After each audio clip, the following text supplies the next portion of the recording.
네, 법원행정처장님. 예.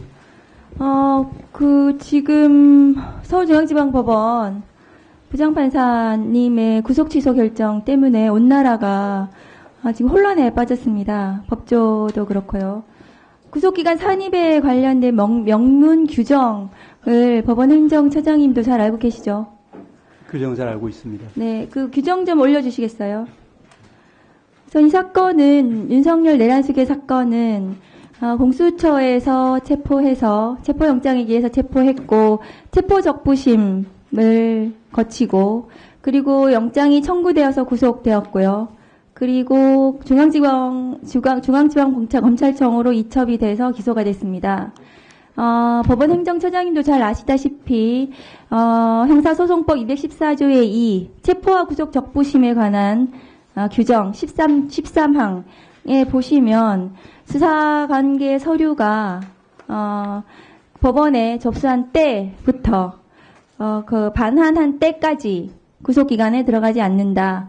체포 시한 48시간에도 들어가지 않는다는 것이고 그 체포와 구속 적부심 이 기간은 그러니까 구속기간 열흘 에 들어가지 않아서 이것이 더 추가해서 구속기간이 계산이 된다는 것은 대한민국 형사소송법 71년 동안 2,300명의 검사들이 그리고 법관들이 이 규정에 기해서 영장을 청구하고 발부하고 해왔습니다. 그런데 저기 이제 때로 되어 있는 것은 아마 지기현 판사님이 어떻게 해석했었는지 모르겠지만 저희는 제가 검사 24년 했는데 실무상 저 때도 시간으로 계산할 수도 있지만 저희도 일로 계산을 했었습니다. 그동안 아실 건데요. 그리고 구속 전 피의자 신문 201조의 2도 저기는 이제 날로 되어 있습니다. 그러니까 수사관계 서류가 법원에 접수한 날로부터 반환한 날까지 구속기간에 산입하지 않는다고 되어 있습니다. 행정처장님 맞습니까? 예, 그렇게 되어 있습니다. 예, 그러면 지기현 서울중앙지방법원 부장판사님은 어떻게 체포적부심에 걸린 이 시간이 저 구속기간 산입, 그러니까 214조의 이 13항을 이 적용 대상이 되지 않는다. 체포와 구속은 다르다 이렇게 판단을 하셨더라고요. 14조의 이 13항이 있는데도 불구하고 저 법 조항을 위반한 겁니다. 저 버젓이 있지 않습니까? 행정처장님. 맞지 않습니까? 규정에는 그와 같이 적힌 바와 같습니다. 네. 규정에 있고 저 규정에 따라서 2,300명의 검사들이 체포적부심, 구속적부심이 구속기간에 산입하지 않는 것으로 구속기간을 계산해 왔습니다. 그런데 지기현 부장판사님은 어떻게 체포적부심 기간은 저기에 산입되지 않는다는 규정이 적용되지 않는다는 어디에 듣도 보도 못한 자기만의 형사소송법이 있는지 모르겠습니다. 그래서 이 혼란이 발생을 한 거고요. 이런 자의적인 법관의 법 해석 때문에 국민을 향해 총뿌리를 겨눈 윤석열 내란수계 피고인이 구속취소 결정이 났습니다. 이것은 유대인을 학살한 나치 시대에도 법관들이 법에 따라 했습니다. 법에 따라서 나치 유대인 학살을 했거든요. 그런데 이 규정은 이번에 이 결정은 형사소송법에도 맞지 않는 형사소송법을 위반한 저는 결정이라고 생각합니다. 행정처장님 어떻습니까? 예, 말씀드리겠습니다. 우리 위원님께서 201조의 이제 실질심사 관련한 불산입 규정 그리고 214조의 2, 13항 적부심 관련한 불산입 규정 두 가지를 말씀을 하고 계십니다.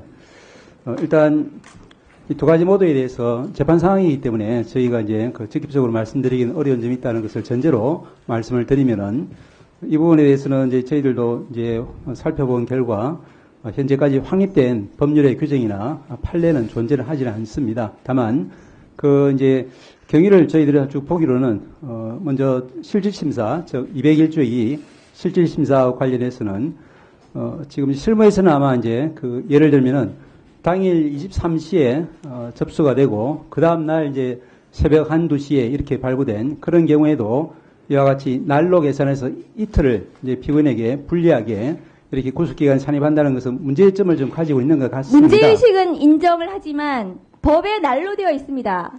법에 난로되어 있는 것을 바꾸시려면 국회의원 하셔야 돼요. 국회의원에 대해서 시간으로 바꾸시면 됩니다. 제가 말씀을 법에 난로되어 있기 때문에 난로 계산을 해왔고 지난 71년 동안 2,300명의 검사들, 경찰들이 난로 계산을 했습니다. 법관들도 그렇게 했습니다. 다음 거 보여주시죠. 그렇게 해서 검찰 실무 관행상 그동안의 법, 형사소송법에 따른 적용을 하면 구속기간은 난로 계산했을 때 그리고 체포적부심을 정말로 시간으로 계산을 했다 하더라도 그렇게 계산을 했더라도 구속 만료 시점은 28일이 됩니다. 28일 10시 32분이 됩니다. 그런데 지기현 부장판사님의 계산에 따라서 계산을 하면 그 밑에 표를 보시면 구속 만기가 체포적부심 기간을 당연히 산입하지 않아야 됩니다. 형사소송법 214조의 이 13항을 적용해야 되기 때문에. 그런데 지기현 부장판사님은 이 214조의 이 13항을 적용하지 않고 체포적부심을 그냥 맘대로 드러냈습니다.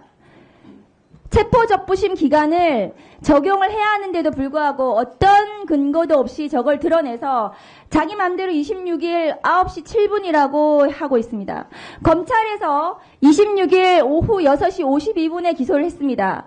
그러면 둘 다 그러니까 구속 전 피의자 신문과 체포적부심 기간을 적용을 하면 이 사건의 구속 만기는 26일 오후 7시 39분이 됩니다. 이 사건은 명백하게 형사소송법상 모든 것을 시로 계산하더라도 구속기간이 만료되지가 않고 그동안 71년 동안 형사소송법에 그것이 아마 법원에서의 최종적인 해석이었을 텐데요. 그것에 따라서 기소를 했다 하더라도 28일이기 때문에 구속 취소 결정은 명백히 잘못되었습니다. 예, 저희 위원장님 말씀을 네, 하세요. 예, 조금 전에 이어서 말씀을 드리겠습니다. 저장님 예, 포함해서 예, 이것까지 같이 설명해 주세요. 형사소송법 제66조 기간의 계산. 예. 시효와 구속기간의 초일은 시간을 계산하지 아니하고 일일로 산정한다. 이것까지 포함해서 설명해 주세요. 먼저 말씀드린 것처럼 이제 실질심사 기간 불산입 관련해서는 학설에서는 이제 주석서에서는 이제 실무와 같이 실무의 통상의 견해는 이제 우리가 확립된 판례는 없긴 하지만 이제 말씀하신 것처럼 이제 날을 기준으로 하는 경우가 많은 것 같긴 합니다. 주석서에서도 이제 그와 같은 설명은 확인할 수 있습니다. 그렇지만 이제 그와 배치되는 그와 반대되는 이제 학설도 저희들이 찾을 수는 있습니다. 그 이유는 기본적으로 이제 97년도 우리가 피의자 신청주의에 입각한 이제 영장 임의적 실질 심사가 형소법에 도입되었다가 2007년도에 필요적 실질 심사로 바뀌면서 그럼에도 불구하고 97년도에 도입되었던 이제 그 불산입 규정이 그대로 존치되는 것이 이제 좀 위헌적이다라는 그런 학자들의 지적이 있습니다. 그래서 이제 이와 같은 이제 그 규정, 불산입 규정은 위헌적일 뿐 아니라 그것이 이제 입법적으로도 개정이 되어야 되고 그렇지 않다 하더라도 현행법 하에서도 이제 학설들 중에는 법 개정 전에도 날이 아니라 실제로 소요된 시간만을 제외하는 것이 그 올바른 합헌적인 해석 방안이다. 이와 같은 견해로 주장하는 교수님들도 계십니다. 그래서 이제 이 부분에 대해서는 이제 그 현재 판례가 존재하지 않는 상황에서는 이제 상급심 판단을 통해서 정리될 재판 사항이라는 것이 이제 저희들의 기본적인 사항입니다. 또 한편으로 이제 고려해야 될 부분은 이와 같이 이제 그 영장 서류가 법원에 제출되어 있는 동안 이제 그 구속기간이 불산입되지 않도록 한 그 취지는 영장 관련 서류, 즉 수사 서류가 검찰에서 법원으로 넘어감에 따라서 수사기관이 수사를 할 수 없게 되는 그 이제 불합리를 구제하기 위한 규정으로 설명이 되어 있습니다. 그런데 말씀드린 것처럼 이것이 이제 필요적 실질심사 도입하에서는 이제 위헌적인 소지가 많다는 지적과 함께 또한 이제 현재 형사전자소송이 도입되면은 이 부분은 반드시 시정되어야 한다. 그런 취지의 결론이 저희들 이제 그 사법정책연구원 발간한 그런 책자에도 나와 있습니다. 그리고 이제 재판부에서는 아마 이제 그 실무와 다소 결을 달리하는 판단을 한 것 같지만 그렇지만 이제 실무 아까 말씀드린 것처럼 학설의 여러 견해 중에 절차적으로 가장 엄격한 그런 입장을 채택한 것으로 판단이 됩니다.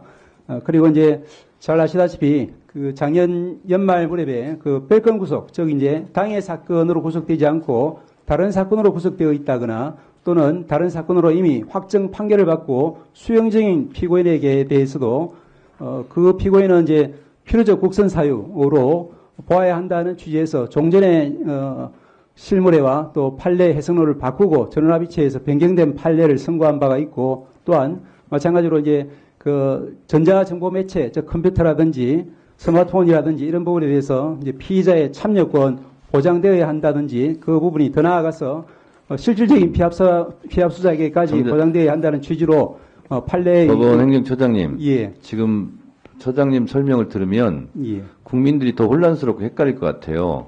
그래서 제가 지정을 해서 알아듣기 쉽게 제가 말씀드리겠습니다.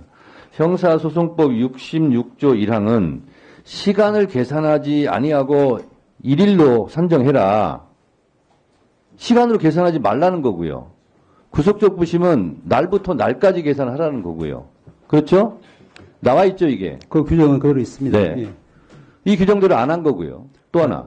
자, 법관이 법과 양심에 따라 판결하라는 것은 법을 창조해서 판결하라는 뜻은 아니죠. 그렇습니다. 입법사항은 국회에서 하는 거죠. 그렇습니다. 근데 왜 법을 창조합니까? 다만 저희들은 가능한 자, 현재 그리고요. 법관이 무오류는 아니죠. 그렇습니다. 잘못했을 경우는 잘못함을 인정하고 바로 잡아야 되겠죠. 그 말씀 맞습니다. 맞죠? 그 지부장 판사가 한 것이 무오류입니까? 말씀드린 것처럼 오류가 없습니까? 아니, 그 말만 답변을 하세요. 저희들 보기에는 여러 가지 이제 학설의 가능한 이론들 중에서 가장 자, 그리고요. 엄격한 입장을 처장님. 취했다라고 보고 있습니다. 처장님. 예. 그리고 어제 대검에서 뭐라고 그랬냐면, 시를 이렇게 계산하니까 너무 혼란스러우니까 날로 계산해라. 대검에 또 이렇게 지침을 일선에 내렸어요. 뭡니까, 그러면? 윤석열만 시로 계산해서 석방, 탈옥시키고, 지금부터는 그거 끝났으니까, 이제 날부터 계산해. 대검에서 그렇게 하면, 법원에서도, 아니, 왜 윤석열은 시로 계산했는데, 또 왜 이걸 날로 계산하라고 하냐? 라는 말은 왜 법원에서 안 합니까?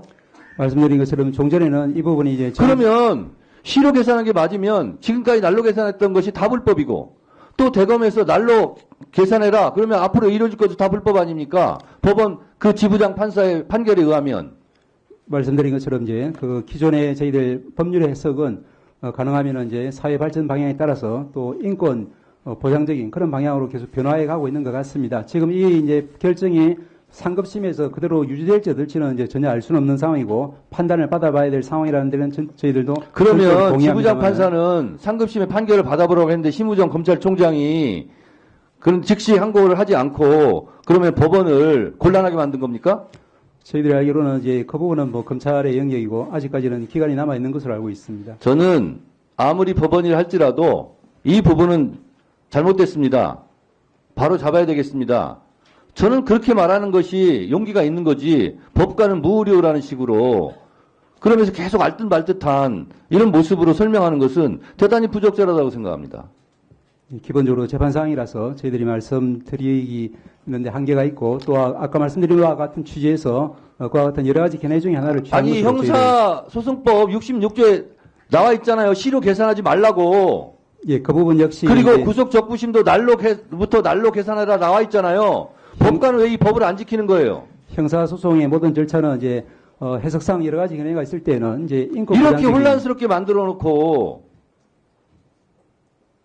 지금 법원행정처장님 말씀한 태도는 이리저리 알듯 몰듯한 모든 그런 법적인 용어를 동원해 가지고 혼란스럽게 더 만드는 거예요. 긴 건 긴 거고 아닌 건 아닌 거고 잘한 건 잘한 거고 잘못한 건 잘못한 거지. 왜 그렇게 답변하세요?